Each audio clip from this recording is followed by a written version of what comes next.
we have to talk about the MSI Claw. Because after waiting months to test out this gaming handheld, it's everything that I was expecting it to be, which is that it's good, but unfortunately, it's not quite there yet. Now, before we begin, let me just say that this is in no way a scientific, in-depth review of the MSI Claw. I will throw in some numbers here and there, but basically, I just wanted to share my experience and let you know what to expect from this video. Anyway, if you've seen the short that I posted about it, you know that there are things that I absolutely love about the MSI Claw. The first thing being its ergonomics. Because in my opinion, it handles way better than the ROG Ally and to some degree, even the Steam Deck. I think Retro Gaming Core said it best in his review that it feels more like having a controller in your hand, and I completely agree, since the Ally lacked curves to make it rest nicely in your palms, creating a bit more fatigue. And while the Steam Deck has that specific trait, it is slightly heavier, and that's something you feel if you're in a prolonged gaming session. Another thing that I absolutely love about the MSI Claw is that compared to the gaming handheld consoles that I have on hand, the fans are relatively quiet. But I will be honest, I wasn't able to check out the thermal performance of the Claw, but again, even when I maxed out the performance profile, you could barely hear the fans, and whatever heat was being exhausted out of it, I didn't feel while I was playing.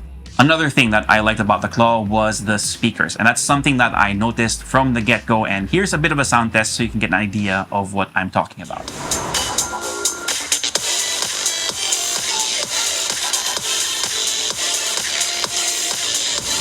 Other reviews said that they experienced some audio issues with the Claw, but that's something that I didn't experience firsthand. Now the screen's pretty decent too, and rivals what we've seen from the competition: great resolution, dynamic frame rates, and on paper, good color reproduction as well. I, however, felt like it wasn't bright enough. I don't know if that's just me, but there were definitely times where I wanted more brightness, especially when I was gaming during the day. Now, if you've been doing your homework on this particular handheld gaming console, then you know that the one thing that makes it unique is also one of its biggest flaws. To my knowledge, this is the first gaming handheld, at least from the bigger mainstream brands, to feature an Intel processor. We got the one with the Core 7, but there are other configurations for the Claw. This one has 16GB of RAM, 512GB of storage, and a 53 watt-hour battery. I was initially hearing bad things about the Claw's performance, but that it's gotten better over time with key updates, and for the most part, I did have a good time using it. One game that I was really trying to clear from my backlog was Hogwarts Legacy, and with the graphics mostly on low and Intel's XeSS on performance, I was able to get through the first parts of the game pretty smoothly. Now, I'm comparing this to my experience on the Steam Deck, where I had to lock the frame rates to 30 to get a smoother experience, but I was mostly hovering around the mid-40s with the Claw, which had the occasional dips to the low 30s when exploring the map on my broom. A title I also thought I'd finally give a good try was Elden Ring. Here are the settings that I was playing on so you guys can see. By the way, I was also playing a controller all this time so my hands don't block your view. Now I'm just at the starting area since I'm still getting my bearings, but gameplay was pretty smooth, hovering around the mid to high 40s. But I've seen how crazy boss fights can be in this game, so I really have to wonder what it'll be like, because I don't know if I should call it quits right now because I'm still dying to these trash mobs. Don't judge me, this is officially my first From Software game and I have Tito reflexes. The last title that I wanted to try on the Claw was Baldur's Gate 3, a game that I spent 100 hours on with the Steam Deck. Unfortunately, MSI's baked-in tools didn't like showing me the FPS, and when it did correctly, it was around the mid-30s. Honestly, not too bad since this is a turn-based game and I was used to running it about the same on the Steam Deck. I was, however, surprised when I fired up Ori and the Blind Forest because I thought this would be a cakewalk for the Claw.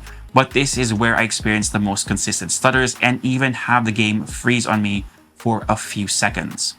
And while I am sure that the performance on the MSI Claw has gotten a lot better, it seems like there's more work to be done.